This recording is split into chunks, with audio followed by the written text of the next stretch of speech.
লোকসভা নির্বাচনের আর মাত্র কয়েকদিনের অপেক্ষা। 2024 ইতিমধ্যেই সারা দেশ জুড়ে কেন্দ্রের শাসক দল ভারতীয় জনতা পার্টি 195টা আসনের প্রার্থীপদ ঘোষণা করেছেন। পাশাপাশি পশ্চিমবাংলায় 20টা আসন ঘোষিত হয়েছে। তার মধ্যে অন্যতম বনগাঁ লোকসভা। বনগাঁ লোকসভার অন্তর্গত গাইঘাটা বিধানসভার একমাত্র পৌরসভা গোবরডাঙ্গা। আমরা এসে উপস্থিত হয়েছি গোবরডাঙ্গা পৌরসভার অন্তর্গত। আজ এমন একজন মানুষের সাথে একান্ত আলাপচারিতায় আপনাদের সাথে পরিচয় করব, যার কথা না বললেই নয়। তিনি বহু বছরের পর বছর রাজনীতি করছেন, বিরোধী রাজনীতি করে আসছেন। যখন পশ্চিমবাংলায় সিপিএমের রাজত্বকাল, তিনি কিন্তু কংগ্রেসের হয়ে লড়াই করেছেন সিপিএমের বিরুদ্ধে। আবারও কখনো তিনি যখন রাজ্যে তৃণমূল ক্ষমতায়, তিনি ভারতীয় জনতা পার্টির ঝান্ডা নিয়ে লড়াইয়ের পর লড়াই করেছেন। তার লড়াইয়ের কথা তার নামের সাথেই যেন লড়াইয়ের একটা আলাদা যোগ সাজেশ। তো সেরকমই একজন ব্যক্তিত্ব, গোবরডাঙ্গার লড়াকু নেতা এবং অত্যন্ত জনপ্রিয় ভারতীয় জনতা পার্টির বরিষ্ঠ নেতৃত্ব আমাদের সাথে আজকে একান্ত আলাপচারিতায়। তার সাথে রাজ্য রাজনীতি সহ প্রার্থী নিয়েও আমরা আলোচনা করে নেব বনগাঁ লোকসভা কেন্দ্রে। সুমনবাবু, আপনাকে বি বাংলা টিভি নিউজে স্বাগত। আচ্ছা, প্রথমেই জানতে চাইব, সারা রাজ্য জুড়ে যেভাবে সন্দেশখালী ঘটনাকে কেন্দ্র করে যে ঝড় উঠেছে বলা যায়, নারীদেরকে যেভাবে রাতের অন্ধকারে রাত 12টায় পিঠে বানাতে ডাকছে, কি বলবেন? আপনি উত্তর 24 পরগনার একজন বাসিন্দা হয়ে আপনারই তো পাশে এই ঘটনা ঘটেছে, কি বলবেন এই বিষয়ে? সন্দেশখালীর ব্যাপারটা আমি কেন, সারা পশ্চিমবাংলাবাসী জানতে পারেনি। যখন ইডি যখন শেখ শাহজাহানকে অ্যারেস্ট করার জন্যে গিয়েছিল, কারণটা হচ্ছে আমাদের এক সময়ের বিধায়ক ছিল, গাইঘাটার বিধায়ক ছিল জ্যোতিপ্রিয় মল্লিক। বর্তমানে তিনি হাবড়া বিধানসভা কেন্দ্রের বিধায়ক। আগে তিনি খাদ্যমন্ত্রী ছিলেন, পরে বনমন্ত্রী হয়েছেন এই টার্মে। তা ওনার মেয়েকে একটা চিরকুট পাঠিয়েছিলেন, উনি এসএসকেমে ছিলেন। সেখানে শেখ শাহজাহানের নাম, বনগাঁয় শঙ্করাড্ডর নাম ছিল। তা যেহেতু শেখ শাহজাহানের নাম শঙ্করাড্ড ইতিমধ্যে অ্যারেস্টেড, তার বিরুদ্ধে বোধহয় চার্জশিট শুরু হয়ে গেছে, আরও এক্সট্রা চার্জশিট অ্যাড করছে। শেখ শাহজাহানকে যখন তদন্ত বা গ্রেপ্তারের জন্য যায় ইডি, তখন ইডির অফিসারের উপর শেখ শাহজাহানের বাহিনী আক্রমণ করে। ইভেন যারা সেন্ট্রাল ফোর্স ছিল, সিআরপিএফ ছিল, তাদেরকেও আক্রমণ করে। তারা প্রাণ বাঁচানোর জন্য ছুটে পালাতে চেষ্টা করে। ইডি অফিসাররা একজন সিরিয়াস উন্ডেড হন, মারাত্মক আহত হন, হসপিটালাইজড হন। কিছু মানুষ এবং কিছু সিকিউরিটির লোকজন এসে ওদেরকে প্রাণে বাঁচিয়ে দেয়। কিন্তু সেন্ট্রাল ফোর্স, ইডির উপর আক্রমণ, এবং সিআরপিএফ যারা দেশের আইন শৃঙ্খলা রক্ষা করে, তাদের উপর আক্রমণ সারা পশ্চিমবাংলায় এটা ভাইরাল হয়, সারা ভারতে এটা প্রচারিত হয়। তখন জানতে পারা যায় সন্দেশখালী কী চলছে। যখন দেখা যাচ্ছে ইডি তৎপরতা শুরু করেছে, তখন দেখা যায় সন্দেশখালীর মেয়েরা রাস্তায় বেরিয়েছে। এতদিন তারা মুখ খুলতে পারেননি যে কী অবস্থা। রাত 12টার সময় ডেকে পাঠাচ্ছে, স্বামীর কাছ থেকে স্ত্রীকে টেনে নিয়ে যাচ্ছে, রাত 12টায় ক্যাম্পে আসতে হবে। সব যুবতী মেয়েরা কেউ বাড়ি থাকতে পারছে না, সবাইকে নিয়ে যাচ্ছে, নিয়ে সারা রাত ধরে অকথ্য অত্যাচার, তাদের লালসার শিকার হচ্ছে। শাহজাহান বাহিনী, কি উত্তম সর্দার, শিবু হাজরা, এদের নেতৃত্বে শাহজাহান বাহিনী সারা রাত মেয়েদের নিয়ে ফুর্তি করছে, অত্যাচার করছে।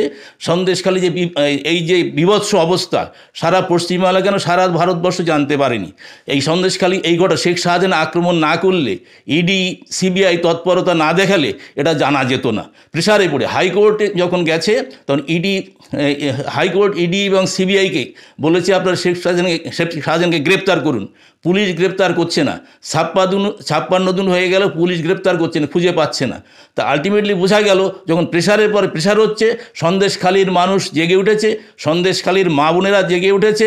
সারা ভারতের টিভি ফোকাস, প্রচার মাধ্যম যখন সন্দেশখালীতে গেছে এবং সারা সন্দেশখালী যখন উত্তাল আন্দোলন তৈরি হয়েছে, তখন বাধ্য হয়েছে পশ্চিমবাংলার পুলিশ তাকে অ্যারেস্ট করতে। প্রশ্ন হচ্ছে, ধরুন এই যে সন্দেশখালী নিয়ে যে রাজ্য রাজনীতি তোলপাড়, এবং পাশাপাশি দেখা যাচ্ছে ওখানকার যে লোকাল এমপি নুসরাত জাহান, তিনি কিন্তু এলাকায় একবারের জন্যও যাননি। সেখানে কিন্তু পশ্চিমবাংলার বিরোধী দলের নেতা থেকে শুরু করে মীনাক্ষী মুখার্জি থেকে একাধিক নেতা নেত্রীরা কিন্তু গেছেন, কিন্তু ঘটনা হচ্ছে নুসরাত জাহান যাচ্ছেন এবং তিনি উল্টে মন্তব্য করছেন যে এরকম একটা কটাক্ষ সুরে নাকি ভুল করে জানি না 174 ধারা নাকি ওখানে আছে। এই বিষয়ে কি বলবেন যে আমাদের ট্যাক্সের টাকায় একজন এমপি যিনি পার্লামেন্টে গেছেন তিনি একটা ধারাকে এইভাবে বলছেন, এই বিষয়টাকে আপনি কীভাবে দেখছেন? ব্যাপার হচ্ছে তৃণমূল নেত্রী এবং পশ্চিমবাংলার মুখ্যমন্ত্রী তিনি তার কিছু তাবেদারকে রাখতে চান। মানে পশ্চিমবাংলায় এমন এমন মানুষকে এমন সিনেমা আর্টিস্টদের নমিনেশন দেওয়া হয়েছে রাজনীতির জগৎ সম্বন্ধে সংবিধান সম্বন্ধে দেশের আইন কানুন সম্বন্ধে কোনো রকম ধারণা নেই। সেই সব মানুষকে প্রতিনিধি করা হয়েছে।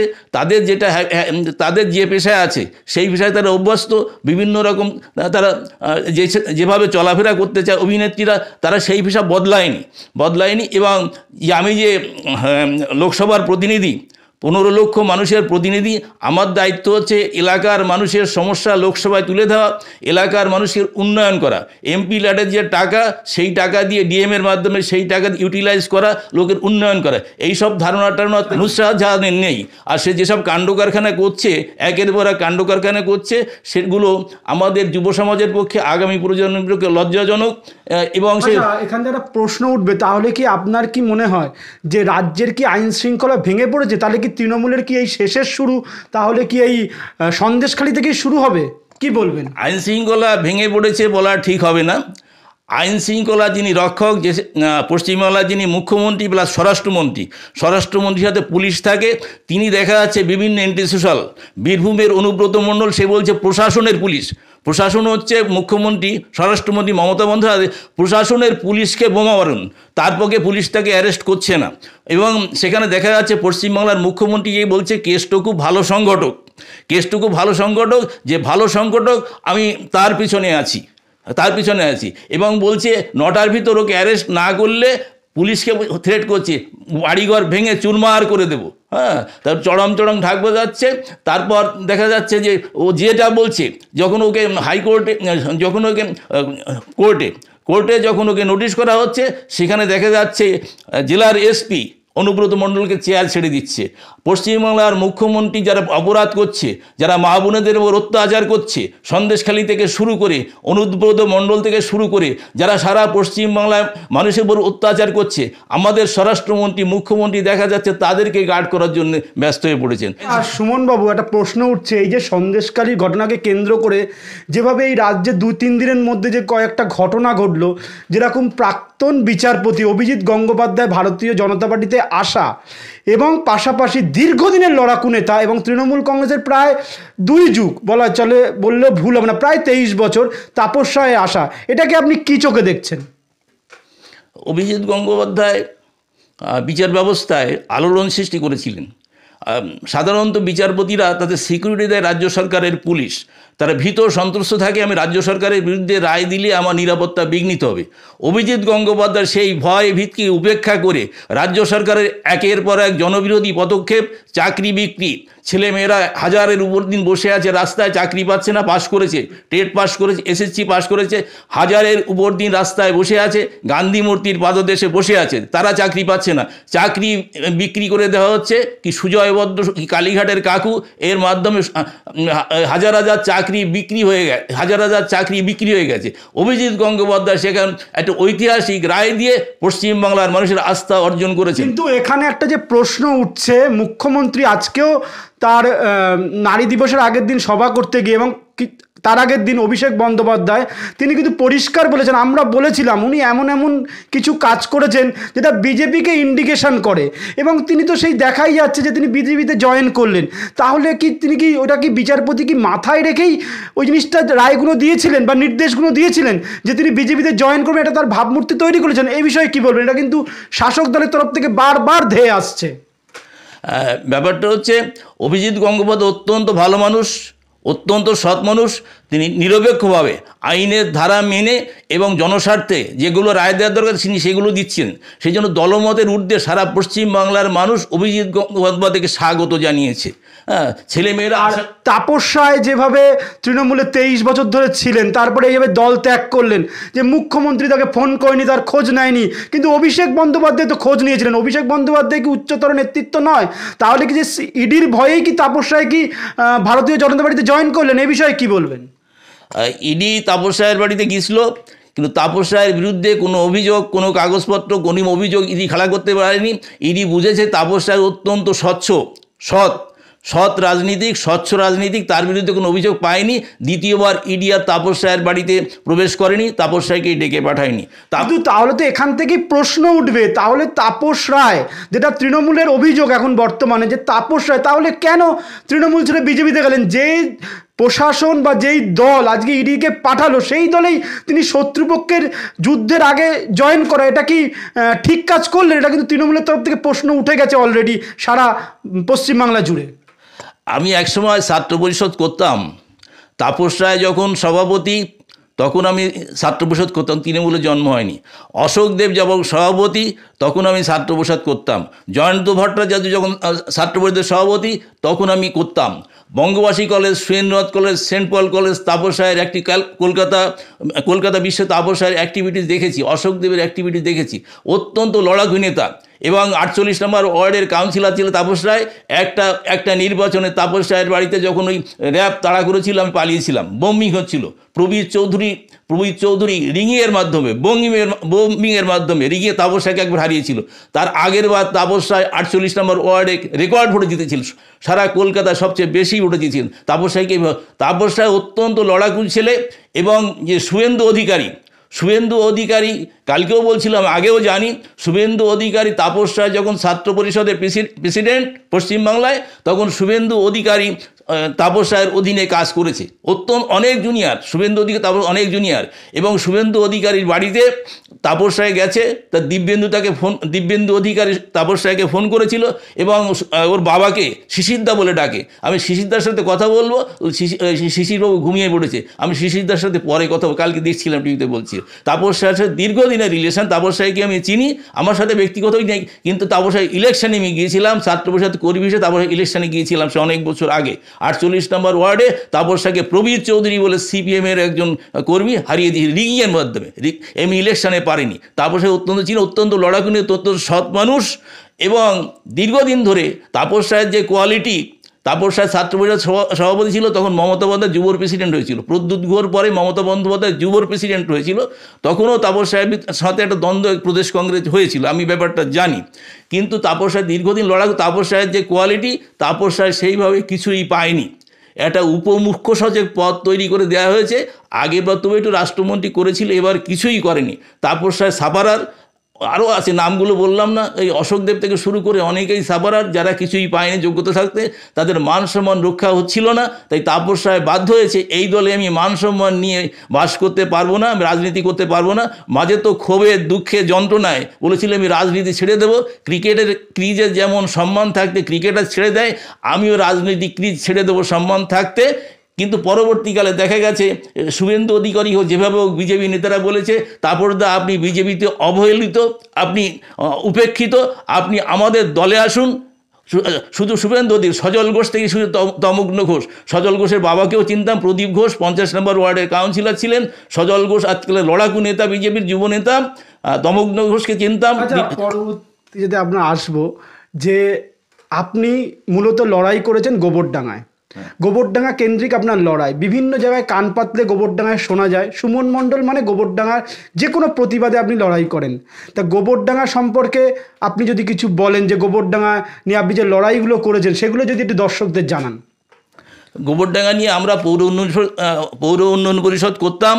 গোবরডাঙ্গায় যে double line, Gobardanga local, Gaighata Gobardanga সেতু কালীবাড়ির কাছে 30 KB স্টেশন, গোবরডাঙ্গা হসপিটাল থেকে শুরু করে পৌর উন্নয়ন পরিষদে আমরা করতাম। আমি পৌর উন্নয়ন পরিষদের সহ সম্পাদক ছিলাম।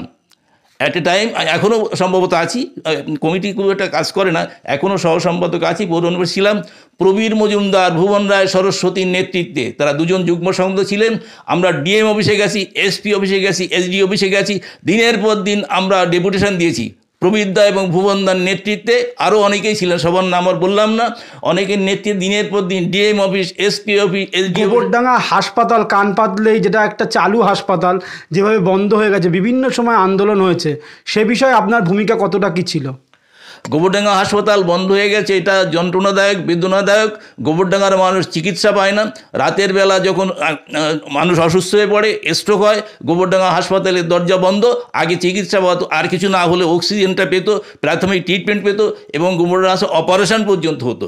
ইদানিং গোবরডাঙ্গা হাসপাতাল শুধু বন্ধ না, যে অ্যাপারেটাস ছিল, ওয়াশিং মেশিন থেকে শুরু করে অপারেশনের অ্যাপারেটাস সব নিয়ে চলে গেছে। গোবরডাঙ্গা হাসপাতালে অন্ধকারে দিয়ে গোবরডাঙ্গার মানুষকে বিপদে ফেলে দিয়ে গোবরডাঙ্গা হাসপাতাল বন্ধ করে দিয়ে, গোবরডাঙ্গার মানুষ নার্সিংহোমে গেলে সবসময় নার্সিংহোমের দরজা খোলে না, চিকিৎসার কোনো ব্যবস্থা নেই। গোবরডাঙ্গার অসহাবস্থা পথের মধ্যে। আমি একটা মেয়েকে জানি, হাবড়া হাসপাতাল নিতে নিতে ওতে মারা গেছে। জয়ন্তী দেব বলে একটা মেয়ে, তার সাপে কামড়েছিল, হাবড়া হাসপাতালে নিতে নিতে মারা গেছে। এই রকম প্রচুর মানুষ আছে, আমি নামগুলো সনদ। গোবরডাঙ্গায় কান পাতলে শোনা যায় যে এই যে হাসপাতাল বন্ধ থাকার কারণে শাসক দলের বিরুদ্ধে কিন্তু বারবার, বিশেষ করে 2019 এবং 21 সালে বিপুল ভোটে কিন্তু মানুষ বিরোধী দলকে জিতিয়েছে। বিরোধী দলের তরফ থেকে কোনো আশ্বাস বা তাদেরকে যে এই প্রতিবাদস্বরূপ ভোট দেওয়া, তাদের ভূমিকা কেমন ছিল? তারা কি করতে পেরেছে গোবরডাঙ্গার জন্য? গোবরডাঙ্গা হাসপাতাল বন্ধ বলে গত লোকসভা নির্বাচনে ভারতীয় জনতা পার্টিকে 15টা ওয়ার্ডে ভারতীয় জনতা পার্টি জিতিয়েছে, তৃণমূলকে গোহারা হারিয়ে দিয়েছে। আচ্ছা, বিধানসভা ইলেকশনে 13টা ওয়ার্ডে বিজেপিকে জিতেছে, 4টি ওয়ার্ডে মাত্র তৃণমূল জিততে পেরেছে। 19 সালে সম্ভবত 16টা ওয়ার্ড জিতেছে, আর হচ্ছে 21 সালে 15টা ওয়ার্ড। কোন ইলেকশন? 19 সালে 16টা ওয়ার্ড, একমাত্র 5 নম্বর ওয়ার্ড হেরেছিল, একমাত্র 5 নম্বর ওয়ার্ড হারা ছিল, ওটা 19 সালে। আর 21 সালে আপনার ছিল 14টা ওয়ার্ডে উইন ছিল, 3, 5, 6 এই 3টে ওয়ার্ডে 21 সালে জিতেছিল। 13টা ওয়ার্ডে বিজেপি জিতেছিল, 4টে তৃণমূল জিতেছিল। আচ্ছা, কিন্তু পৌরসভা ইলেকশনে দেখা গেছে, পৌরসভা ইলেকশনে গণতন্ত্রকে ধ্বংস করা হয়েছে। আমি চৈতন্য স্কুলে ইলেকশন এজেন্ট ছিলাম, এবং যেভাবে প্রায় 102 ফলস আইডেন্টি কার্ড করা আছে, 102 ফলস আইডেন্টি কার্ড করা আছে, বাইরের ছেলে এনে বারে অ্যাটাক করছিল। আমি প্রিজাইডিং অফিসারদের বলেছিলাম, আমার কাছে সবার কি আছে, আমি আপনাদের বিরুদ্ধে কিন্তু ব্যবস্থা নেব। সব আটকে দিয়েছিলাম। প্রায় সব ফলস ভোট, যারা বাইরের ছেলেবেলে এনে ফলস আইডেন্টি কার্ড, যে মৃত মানুষ মারা গেছে তার নামে ভোটটা রেখে ফলস আইডেন্টি কার্ড করে নিয়েছে কিন্তু। এবং ইলেকশন কমিশনে কেন যারা আইডেন্টি কার্ড করে তাদের মাধ্যমে কিছু ফলস আইডেন্টি কার্ড দূষণমতো করেছে। আমি প্রায় সব আটকে দিয়েছিলাম। দুপুরে 1টার সময় একটা বড় বাহিনী এসে, তৃণমূলের একটা বাহিনী এসে আমাকে হাইজ্যাক করা নিয়ে চেষ্টা করছিল। তখন কিছু সাংবাদিক আসতে পারেনি। আমি ফলস ভোট আটকাচ্ছিলাম, আমি রিগিং রুখে দিচ্ছিলাম, এবং পুলিশের সামনে যে অসভ্যতা হচ্ছিল, ফলস মারতে আসছিল, বারে রুখে দিচ্ছিলাম। আমাকে আক্রমণ করার চেষ্টা হচ্ছিল, আমি বারে রুখে দিচ্ছিলাম। 4:45টার সময় 250 থেকে 300 লোক এসে আমায় আক্রমণ করে 3টে বুথে ইভিএম রিগিং করার চেষ্টা করে। 2টো বুথে একেবারে আটকে দিয়েছিলাম, একটা বুথে 8টা 10টা মারতে পেরেছিল। গোবরডাঙ্গা ইভিএম রিগিং করতে পারেনি, সেই ইভিএম রিগিং হাবড়াতে করেছে। সারা পশ্চিমবাংলায় পৌরসভা ইলেকশন, পঞ্চায়েত ইলেকশন প্রহসনে পরিণত করেছে। আমাকে প্রিজাইডিং অফিসার বলল, দাদা আপনি বাইরে যাবেন না। যখন অ্যাটাক করছে, প্রিজাইডিং অফিসার জড়িয়ে ধরছে, দাদা আপনি বাইরে যাবেন না, আমাদের মারুক আপনি। আমরা বারাকপুরে ছিলাম, অমুক জমা ছিল, এইরকম ঘটনা ঘটেছে, আমরা জানি ব্যাপারটা। সারা পশ্চিমবাংলায় পৌরসভা পঞ্চায়েত ইলেকশন প্রহসনে করেছে। এর বিরুদ্ধে প্রতিবাদ, তখন আমার দুঃখ এবং যন্ত্রণা, যখন গোবরডাঙ্গায় পৌরসভা ইলেকশনে রিগিং হচ্ছে, বুথ দখল হচ্ছে, পুলিশ নির্বাক দর্শক হয়েছে, থানার পাশে চৈতন্য স্কুল, থানার ওসি সেকেন্ড অফিসার কোনো ব্যবস্থা নেয়নি। হ্যাঁ, আমি রুখে দিচ্ছিলাম, আমাকে আক্রমণ করছে। এই অবস্থায় আমরা ইলেকশন করেছি। আমাদের দুঃখ, যন্ত্রণা, বেদনা, তখন আমাদের এমপি শান্তনু ঠাকুর, এমএলএ সুব্রত ঠাকুর, কাউকে আমরা পাশে পাইনি। এমএলএ এবং এমপি যদি আমাদের পাশে থাকতেন, গোবরডাঙ্গার গণতন্ত্রকে এইভাবে ধ্বংস করতে পারতো না, বুথ ক্যাপচার করতে পারতো না, ইভিএম রিগিং করতে পারতো না। আমার তাই, আমি যদি দেখা হয় অথবা যদি আসে আমার কাছে এমপি, শান্তনু ঠাকুর গত বছর ইলেকশনের আগে আমাদের বাড়িতে এসেছিল, আমি তখন বলেছিলাম শান্তনু বাবু আপনি হসপিটাল খুলতে পারবেন না, কিন্তু হসপিটালের ব্যাপারটা লোকসভায় তুলবেন, হসপিটালের ব্যাপারটা সারা পশ্চিমবাংলা আলোড়ন সৃষ্টি করবেন। মুখ্যমন্ত্রী, স্বাস্থ্যমন্ত্রী, গোবরডাঙ্গার চেয়ারম্যান তিনি হসপিটালের কথা বললে তাকে অপমান করেছে, হসপিটালটা বন্ধ করে দিয়েছে পশ্চিমবাংলার স্বাস্থ্যমন্ত্রী, এই ব্যাপারটা আলোড়ন সৃষ্টি করবেন। উনি কথা দিয়েছিলেন, শান্তনু ঠাকুর ছোটো ভাই হিসেবে আমি কথা দিচ্ছি, আমি এই ব্যাপারটা তুলব, বিভিন্ন জায়গায় প্রচার করব লোকসভায়, কিন্তু তিনি সেই প্রতিশ্রুতি রক্ষা করেননি। এবং গত বিধানসভা ইলেকশনের আগে বলেছিলেন আমার দাদা সুব্রত ঠাকুরকে বাধ্য করব, এমএলএকে বাধ্য করব গোবরডাঙ্গা হাসপাতাল খুলতে। শান্তনু ঠাকুর কোনো হসপিটাল খোলার ব্যাপারে কোনো পদক্ষেপ নেননি, এমএলএ সুব্রত ঠাকুর পদক্ষেপ নেয়নি। আর তৃণমূল কংগ্রেস স্বাস্থ্যমন্ত্রী তো হসপিটাল বন্ধই করে দিয়েছেন, তিনি বন্ধ করে কল্যাণী দেখাচ্ছেন, হাবড়া দেখাচ্ছেন, বনগাঁ দেখাচ্ছেন। এখান থেকে প্রশ্ন উঠবে যে বিরোধীরাও সেভাবে কথা রাখার চেষ্টাটুকুও করেনি, কিন্তু প্রার্থী লিস্টে দেখা যাচ্ছে 2024 সালে পুনরায় শান্তনু ঠাকুর পদ পেয়েছে, মানে মনোনীত প্রার্থী হিসাবে ঘোষিত হয়েছে, এবং তার বিভিন্ন জায়গায় বিভিন্ন পোস্টার ইতিমধ্যেই ছয়লাভ হয়ে গেছে তাকে, শান্তনু ঠাকুর তোলাবাজ এবং এইমসে মানে টাকা নিয়ে লোক ঢুকিয়েছে, এরকম বিভিন্ন অভিযোগ সোশ্যাল মিডিয়ায় ঘুরছে। এই বিষয়ে আপনি কি বলবেন, এবং প্রার্থী জেতার ব্যাপারে আপনি কতটুকু আশাবাদী এবং আপনি কতটুকু সন্তুষ্ট প্রার্থীর ব্যাপারে যদি একটু বলেন, যে শান্তনু ঠাকুর যে বিজেপির তরফে প্রার্থী হয়েছে? বিজেপি প্রার্থী জিতবে না সেই কথা তো বলতে পারি না, সেটা আমার বলার ইখতিয়ারও নেই, বলার দরকারও নেই। তা আমি যদি বলতে পারি শান্তনু ঠাকুর গোবরডাঙ্গার মানুষের জন্যে, বনগাঁ লোকসভা মানুষের জন্যে যে দায়িত্ব পালন করার কথা ছিল, যে ভূমিকা পালন করার কথা ছিল, শান্তনু ঠাকুর সেই ভূমিকা পালন করেননি। আমি কালকে টিভিতে দেখছিলাম বনগাঁয় পোস্টার পড়েছে তোলাবাজ শান্তনু ঠাকুরকে একটি ভোটও নয়, হরিণঘাটায় পোস্টার পড়েছে, ট্রেনেও পোস্টার পড়েছে তোলাবাজ শান্তনু ঠাকুরকে একটি ভোটও নয়, চাকরি চোর শান্তনু ঠাকুরের একটি ভোটও নয়, এটা আমি দেখতে পেয়েছি। এটা আমি তিনি চোর কিনা সেটা আমি বলতে যাচ্ছি না, কিন্তু পোস্টারগুলো পড়েছে, পোস্টারে লিখেছে বনগাঁ সংসদীয় তৃণমূল বিজেপি বাঁচাও কমিটি।